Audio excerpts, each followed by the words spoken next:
صلى الله عليه وسلم: ثلاثة جدهن جد وهزلهن جد: النكاح والطلاق والرجعة.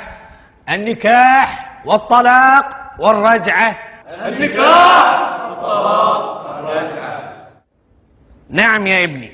أستاذ، أنا الحين أعرف معنى الطلاق وأعرف معنى الرجعة، بس النكاح شنو؟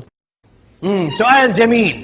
النكاح هو المسمى الشرعي لزواج الرجل بالمرأة. لزواج الرجل بالمرأة. بس أنا أستاذ للحين ما فهمت. يعني أنا أقول لك: يا فلان زوجتك ابنتي، وهو يرد علي ويقول: وأنا قبلت، فتصبح على هذا الأساس زوجته.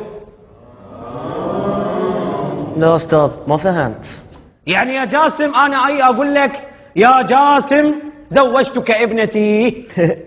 وأنا قبلت. قبلت؟ إيه؟ قبلت شنو؟ أتزوج بنتك.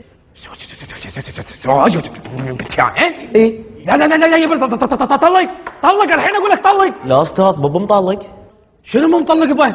أنا كنت أشرح لك الدرس، ما كنت قصدي أن أزوجك بنتي. أستاذ الحين أنا تزوجت بنتك على حسب شرحك لنا، وكل الصبيان في الصف الحين شهود، صح؟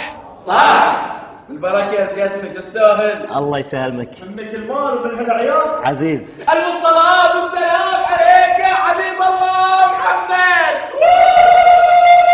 مبارك حمزة لك وذلك الله واللي ذبح بين حمرين الله يطول بعمره عليك.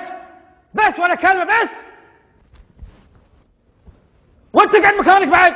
وانت طلق الحين، طلق الحين، طلق. لا أستاذ بابا مطلق. طلق؟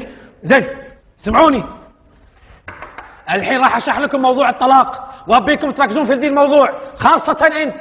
الواحد اذا بيطلق زوجته لازم يقول لها: يا مريم انت طالق. سمعتوا؟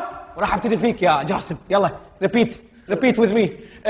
قول: يا مريم انت طالق. يعني الحين اسم بنتك مريم؟ حي الله عمي ابو مريم.